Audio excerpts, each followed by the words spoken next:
सभी बच्चों को एक बार नमस्कार है। मैं हूं शशांक तिवारी और मैं आप सभी बच्चों का स्वागत करता हूं आपके YouTube चैनल डियर लर्नर्स पर। और जैसा कि आप सभी जानते हैं कि मैं पिछली 2 क्लासों से हिंदी क्लासें ले रहा हूं। मैं सोच रहा हूं कि मैं सबसे पहले वर्णमाला क्लासें पूरी कर दूं, उसके बाद अगले हफ्ते में पूरे हफ्ते आपको CDP पढ़ाऊँगा ताकि आपका CDP भी पूरा होता रहे और हिंदी चूँकि एक भाषा है, एक अच्छा सेक्शन है, तो ये भी पूरा होता रहे।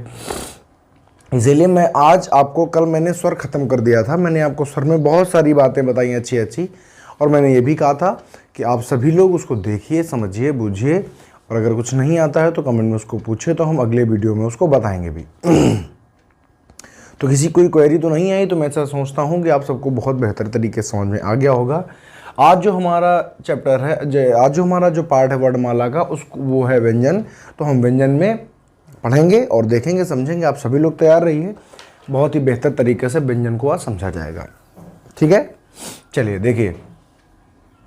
अब कल मैंने स्वर की बात की तो मैंने कहा था स्वर ऐसे हिंदी वर्णमाला के ऐसे वर्ण होते हैं जिनके उच्चारण के लिए किसी दूसरे वर्ण की सहायता नहीं लेनी पड़ती है, इसीलिए हम इनको स्वतंत्र वर्ण भी कहते हैं, या गुलाम वर्ण नहीं कहते हैं, स्वतंत्र होते हैं ये पूरी तरीके से। फिर उसके बाद हमने कहा था कि जो व्यंजन की परिभाषा होती है, व्यंजन की परिभाषा क्या होती है? हिंदी वर्णमाला के ऐसे वर्ण, हिंदी वर्णमाला के ऐसे वर्ण जिनके उच्चारण के लिए किसी अन्य वर्ण यानी स्वर की सहायता लेनी पड़ती है। मतलब इस कहने का ये है कि बिना स्वर की सहायता के व्यंजनों का उच्चारण नहीं हो सकता है। तो व्यंजनों की सहायता, व्यंजनों के उच्चारण के लिए स्वरों की सहायता लेनी पड़ती है, तो ऐसे वर्णों को हम कहते हैं व्यंजन कहते हैं। तो व्यंजन को इसीलिए गुलाम वर्ण या परतंत्र वर्ण भी कहा जाता है, क्योंकि इनके उच्चारण के लिए हमको स्वर की सहायता लेनी पड़ती है, इसलिए गुलाम होते हैं या परतंत्र होते हैं, क्योंकि इनका स्वतंत्र उच्चारण नहीं हो सकता है। ठीक है, अब देखिए, अब बात आती है, जैसे कि वहां पर हमने आपको बताया था कि स्वर कितने प्रकार के होते हैं, तो आपने कहा था स्वर सर जी 11 प्रकार के होते हैं। और हमने कहा था बताइए मूल स्वर कितने होते हैं, तो आपने कहा था 4 प्रकार के होते हैं। कुछ यही काम यहाँ पर भी करना है। अगर हम बात करें आपकी कि कुल व्यंजनों की संख्या कितनी होती है, तो मेरे बच्चे आप बताएंगे कुल व्यंजनों की संख्या होती है 41। और अगर पूछा जाए कि मूल व्यंजनों की संख्या, तो आप बताते हैं 33 यानी 33। अब देखिए मूल व्यंजनों की संख्या 33 कैसे होती है और कुल 41 कैसे होते हैं। ये मैंने आपको पढ़ाने के लिए, आपको समझाने के लिए मैंने यहाँ पर क्या लिखा है, पूरा काका का मैंने पूरा टेबल यहाँ पर लिख दिया है। अब यहाँ पर समझेंगे, देखिए बड़े ही अच्छे तरीके से समझेंगे। ये देखिए का वाली लाइन है पूरी, ये चा वाली लाइन, ये टा वाली लाइन, ये ता वाली लाइन, ये पा वाली लाइन। अब देखिए हिंदी माला में अगर आपसे पूछा जाए कि बताइए हिंदी वर्णमाला में वर्गों की संख्या कितनी है, वर्गों की संख्या, हिंदी वर्णमाला में वर्गों की संख्या कितनी है। अब देखिए ये जो का वाली लाइन होती है, चा वाली होती है, टा वाली होती है, ता वाली होती है और पा वाली होती है, चूंकि इसमें 5-5 अक्षर होते हैं, तो प्रत्येक लाइन को एक वर्ग के नाम से संबोधित किया जाता है। अगर मैं इसकी बात करूं तो इसको कहा जाता है, 1 मिनट, अगर का वाली लाइन को संबोधित किया जाए तो आपसे कहा जाएगा का वर्ग। मान लीजिए मैंने आपको कह दिया कि का वर्ग के सारे वर्ण बताइए, तो इसका मतलब होता है, इसका मतलब ये हो गया कि का वाली लाइन में आने वाले सारे वर्णों को आपको लिख देना है। मैं आपसे कहूं कि चा वर्ग में आने वाले सारे वर्णों को लिखिए, तो आप समझ जाएंगे कि चा की लाइन में आने वाले सारे जितने भी अक्षर हैं, जितने भी वर्ण हैं, आपको लिख देना है।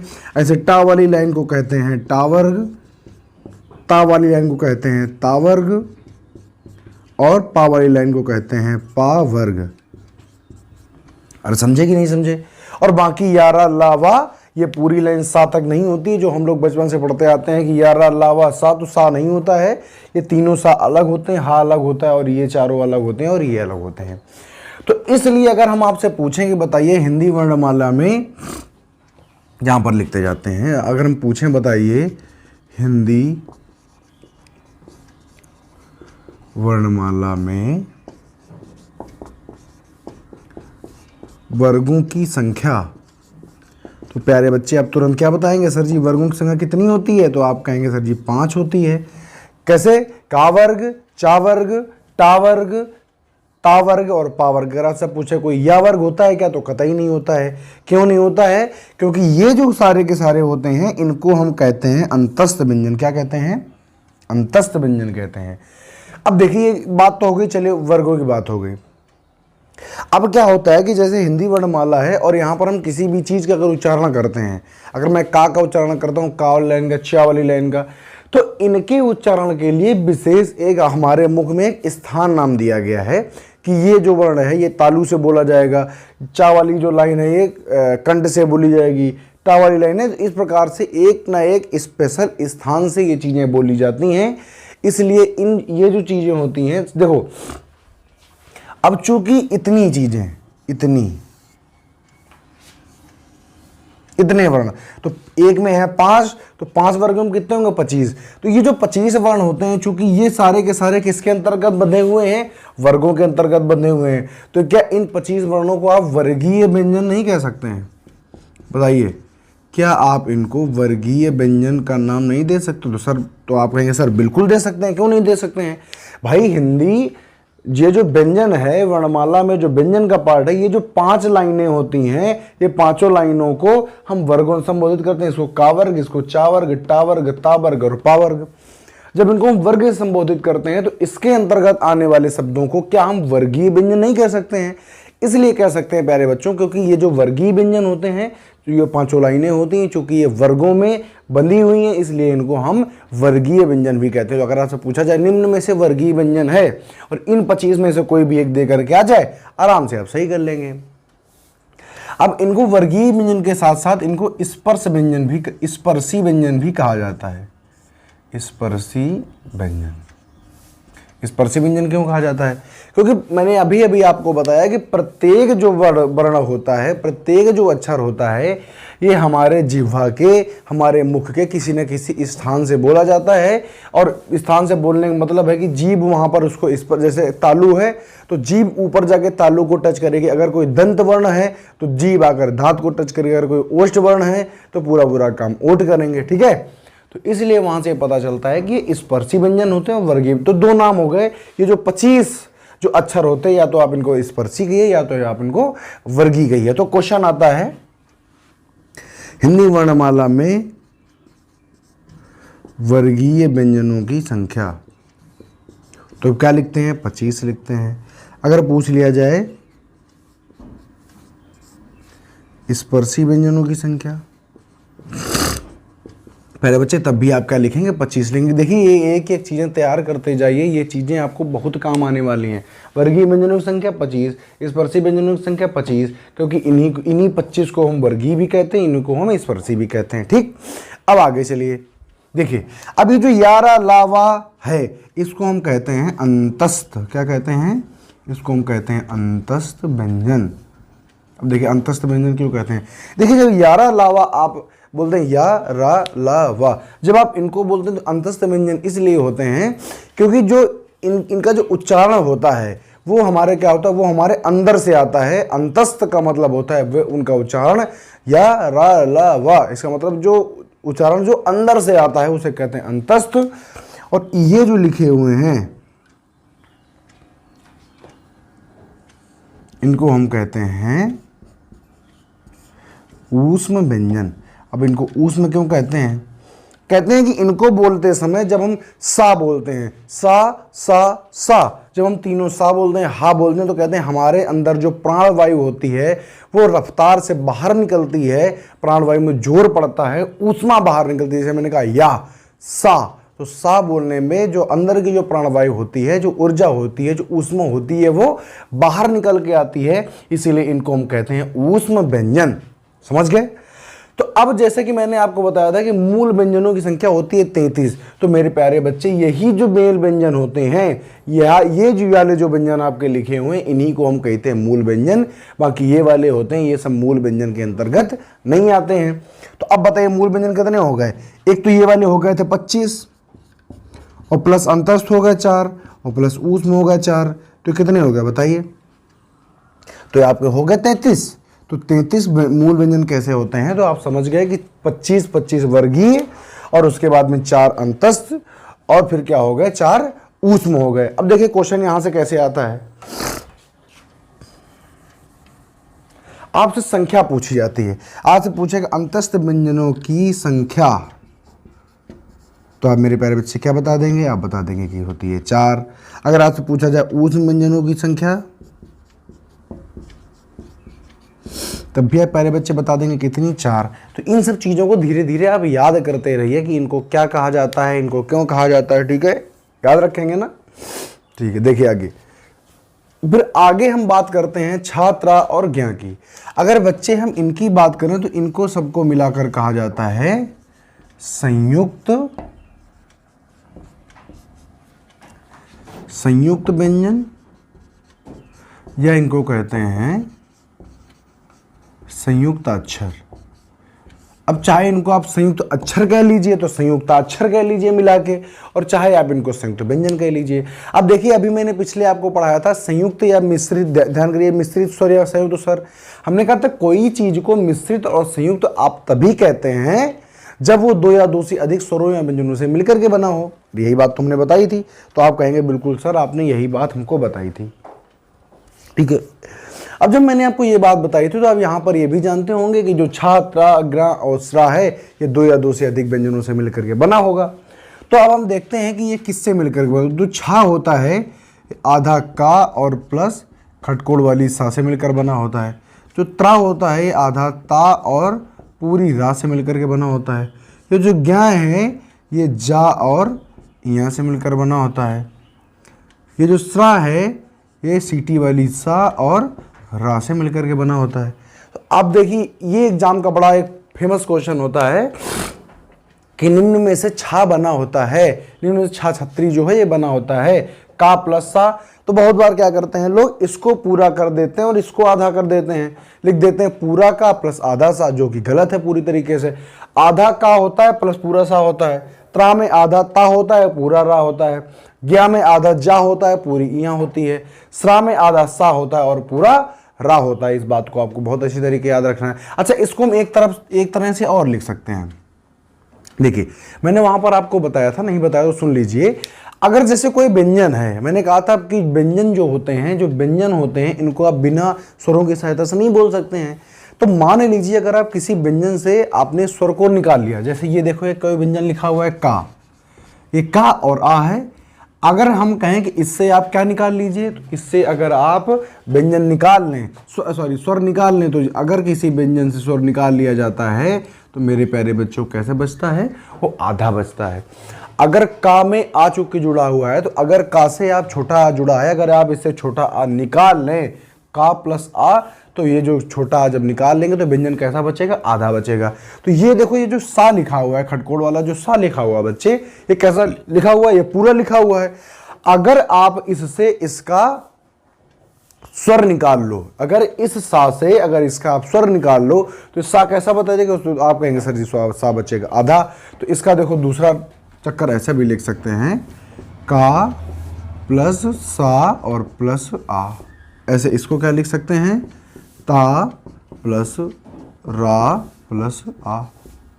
ऐसे इसको लिख सकते हैं जा प्लस आधी इया और प्लस आ।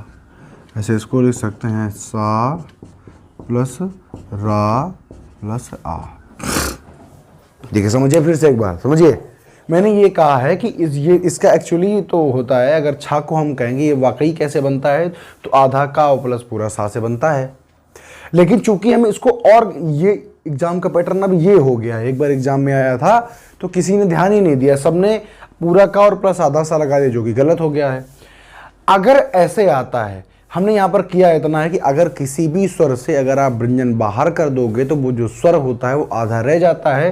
तो ये पूरा सा लिखा था, पूरा एक व्यंजन लिखा था, हमने इस व्यंजन से स्वर को निकाल दिया, देखो छोटा आ को निकाल दिया, तो कैसा बचेगा? आधा बचेगा। ऐसा सबके साथ यही हुआ है।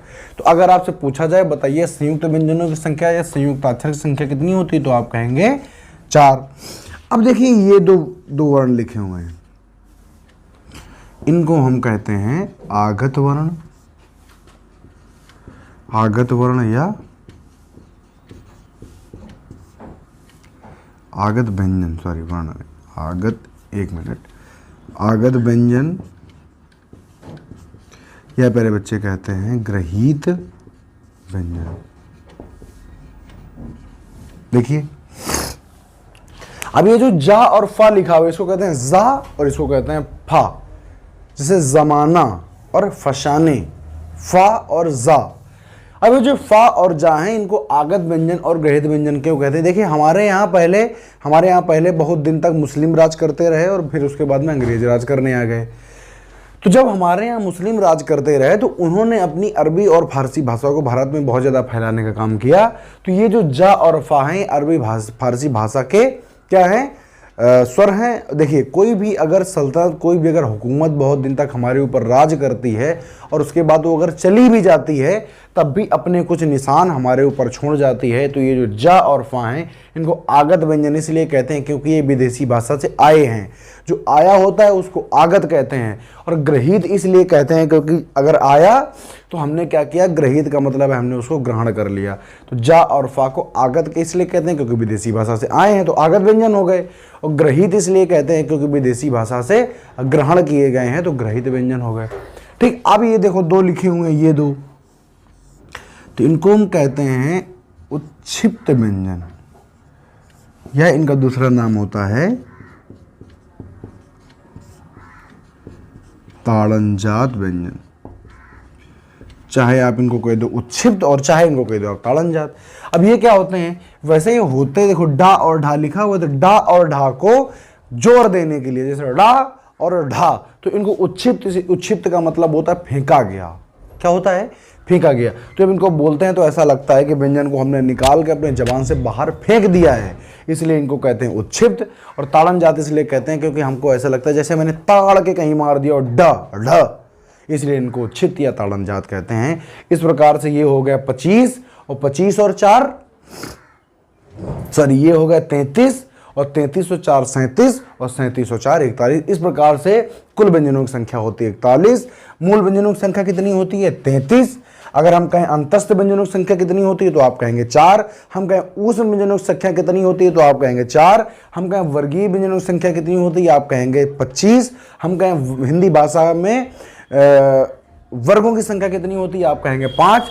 हम कहें स्पर्शी व्यंजनों की संख्या कितनी होती है आप कहेंगे 25। अगर हम आपसे पूछें संयुक्त अक्षर या संयुक्त वर्णों के व्यंजनों की संख्या कितनी होती है आप कहेंगे 4। अगर हम आपसे पूछें ग्रहित या आगत व्यंजनों की संख्या कितनी होती है तो आप कहेंगे 2। अगर हम आपसे पूछें उत्क्षिप्त या ताड़नजात व्यंजनों की संख्या कितनी होती है तो आप मेरे प्यारे बालक कहेंगे 2। अब इसको फटाफट स्क्रीनशॉट करिए जल्दी से, फिर हम आगे की बातचीत करना स्टार्ट करें।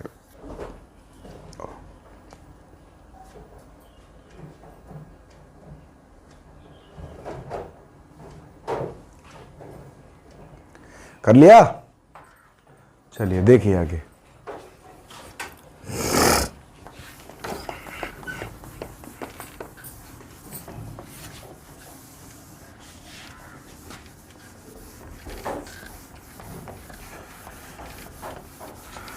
देखिए जो हमने जो पढ़ाया है वो हमने आपको टेबल के साथ में पढ़ाया था ताकि आपको बहुत ही बेहतर तरीके से समझ आता रहे। मैं बार बार कहता हूँ बच्चे मेहनत करो। आप जिस भी एग्ज़ाम की तैयारी कर रहे हैं, अगर आप सुपर टेट की तैयारी करना है, अगर आप सी टेट की तैयारी करना है, अगर आप यूपी टेट की तैयारी करना है, अगर आप एस टेट की तैयारी करना है, अगर आप रीट की भी तैयारी कर रहे हैं, रीट में जो हिंदी का लेवल होता है वो बहुत ही ज़बरदस्त आता है। रीट की हिंदी पास करने के लिए या यूके टी एच की हिंदी पास करने के लिए आपको यहाँ पर बहुत ही विस्तृत हिंदी आनी चाहिए, अदरवाइज़ आप उसमें डामाडोल आपकी स्थिति हो सकती है। इसलिए प्यारे बच्चे आपको बहुत ही ज़बरदस्त हिंदी के नॉलेज होना चाहिए, और ये नॉलेज आपको तभी आएगा जब आप ध्यानपूर्वक मेरे साथ में पढ़ेंगे। ठीक है, अब देखिए इनको एक बार हम लिख लेते हैं। तो लिखते हैं व्यंजनों का वर्गीकरण। अब हम चालू करते हैं व्यंजनों का वर्गीकरण। तो जो पहला जो हमारा आधार रहता है इसको कहते हैं अध्ययन की सरलता हेतु। अध्ययन की सरलता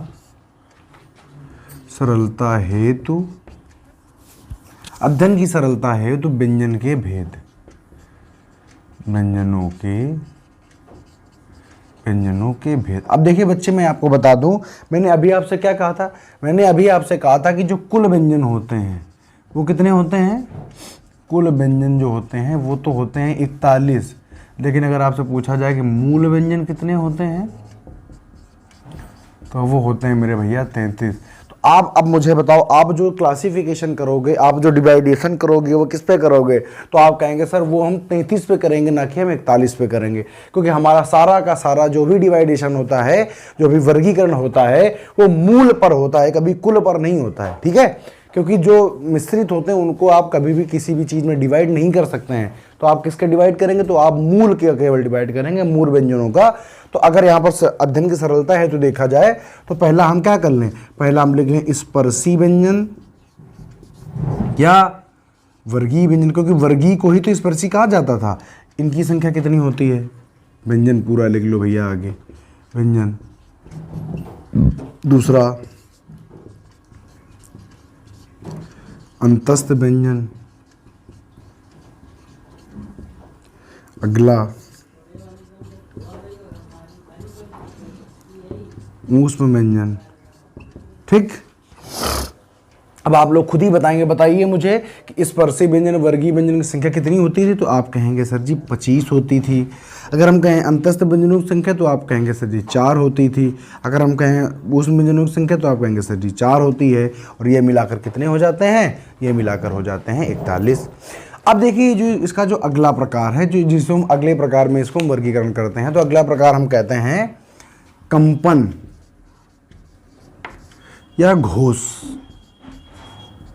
घोष के आधार पर, कंपन या घोष के आधार पर। ये भैया क्या होता है? कंपन या घोष के आधार पर मेरे बालक दो अच्छा, कंपन या घोष क्या होता है? कंपन या घोष का मतलब होता है कि जब हम किसी चीज को बोलते हैं तो उसको हम कितनी देर तक, कंपन कितना होता है हमारे अंदर, जो घोष का मतलब आवाज कितनी निकलती है, उसके हिसाब से इसको दो भागों में बांट दिया जाता है। इसका जो एक भाग होता है इसको हम कहते हैं अघोष। क्या कहते हैं? तो एक को हम कहते हैं अघोष व्यंजन और दूसरे को हम कहते हैं, मेरे प्यारे बच्चे, दूसरे को हम कहते हैं सघोष व्यंजन। क्या कहते हैं? सघोष व्यंजन कहते हैं। अब देखिए, अब आप ये देखेंगे कि अघोष व्यंजन और सघोष व्यंजन में, अघोष व्यंजन में कौन कौन से वर्ण आते हैं और सघोष व्यंजन में कौन कौन से वर्ण आते हैं। एक मिनट रुकिएगा। देखिए, तो मैं यहां पर ये बता रहा था आपको कि अगर हम बात करें वर्गीकरण, अगर हम बात करें व्यंजनों का वर्गीकरण, तो अध्ययन की सरलता है तो जो व्यंजन होते हैं, जो व्यंजन के जो भेद होते हैं वो होते हैं 3। पहला आप कहते हैं स्पर्शी व्यंजन। तो अगर हम अभी हमने आपसे टेबल में पढ़ा था कि स्पर्शी व्यंजन होते हैं, वर्गीय व्यंजन होते हैं, उनकी संख्या कितनी होती है? 25 होती है। उसके बाद आपने पढ़ा अंतस्थ व्यंजन, जिनकी संख्या होती है 4, जिसमें आते हैं या, रा, ला और वा आते हैं। आपने पढ़ा कि ऊष्म व्यंजनों की संख्या होती है 4, जिसमें सा और सा, मतलब 3 और सा आते हैं, और साथ में हा भी आता है। ठीक है, तो यहां पर आपने इतनी बातें पढ़ ली थी। उसके बाद हमने आपको यहां पर यह बताया कि कंपन या घोष के आधार पर, अच्छा कंपन और घोष क्या होता है, मैंने यहां पर पहले ही लिख लिया है। कंपन या घोष क्या होता है?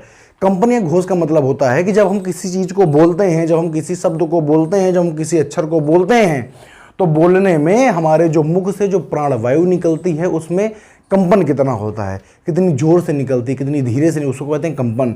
तो कंपन या घोष के आधार पर हमारे 2 प्रकार के व्यंजन होते हैं। पहला होता है अघोष व्यंजन और प्यारे बच्चे दूसरा होता है सघोष व्यंजन। अब चूंकि हमारे पास 5 प्रकार के क्या होते हैं, तो हमारे पास 5 प्रकार के वर्ग होते हैं। तो जो ये जो वर्ग होते हैं, अभी हमने आपको बताया कि कुल व्यंजनों की संख्या 41, परंतु मूल व्यंजनों की संख्या कितनी होती है? 33 होती है।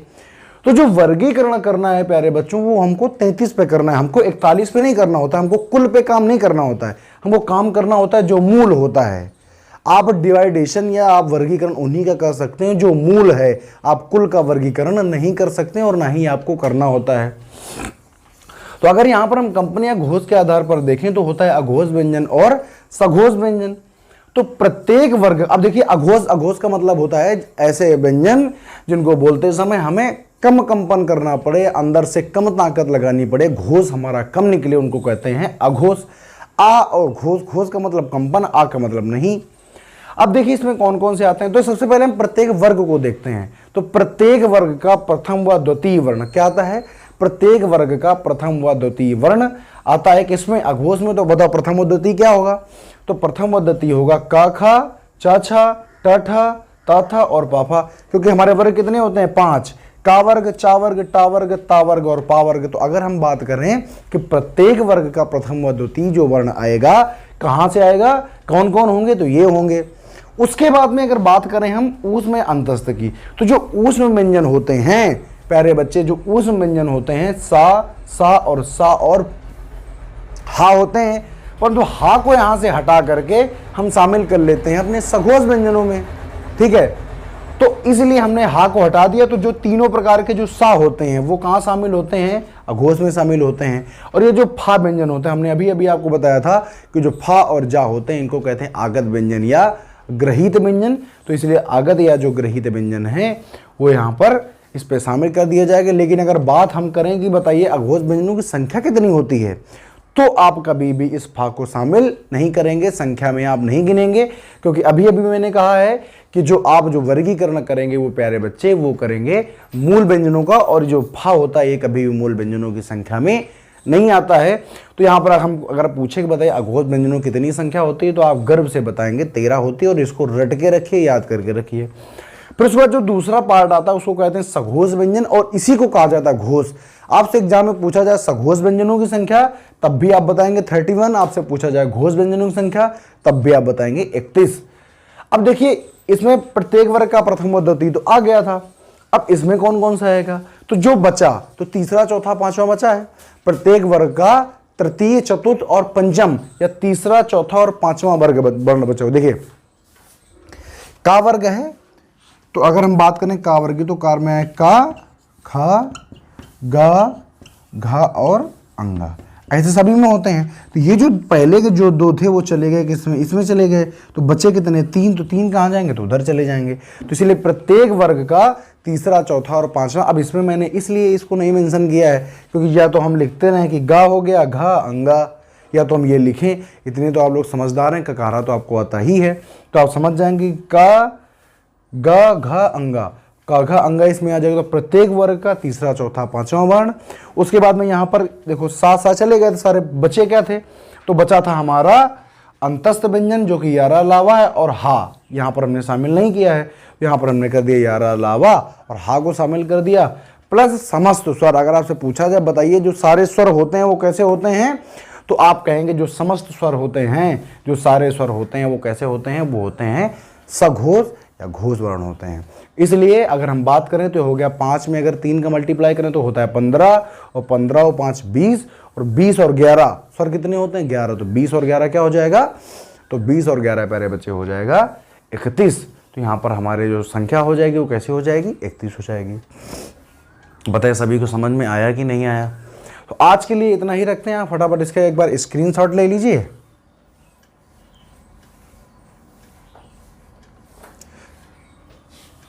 आज के लिए प्यारे बच्चे इतना ही रखते हैं, और अगली क्लास में हम बात करेंगे व्यंजनों पे बात करेंगे, व्यंजनों के वर्गीकरण पे बात करेंगे, और आपको एक मैं टेबल ऐसी पढ़ाऊंगा जिसे आप कभी जीवन में नहीं भूलने वाले हैं कि जो स्वर होते हैं या जो व्यंजन होते हैं उनका उच्चारण स्थान क्या होता है।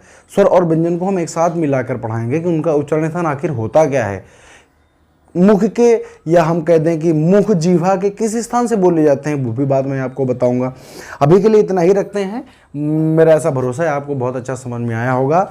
हम अपना काम बेहतरी से कर रहे हैं, आप अपना काम बेहतरी से करिए, तो दोनों के सहयोग से ये चैनल भी चलता रहेगा और आपकी पढ़ाई बहुत बेहतर होती रहेगी, क्योंकि हमारा तो काम ही है आपके लिए मेहनत करना। ठीक है, अभी के लिए बस इतना ही। जय हिंद, नमस्कार।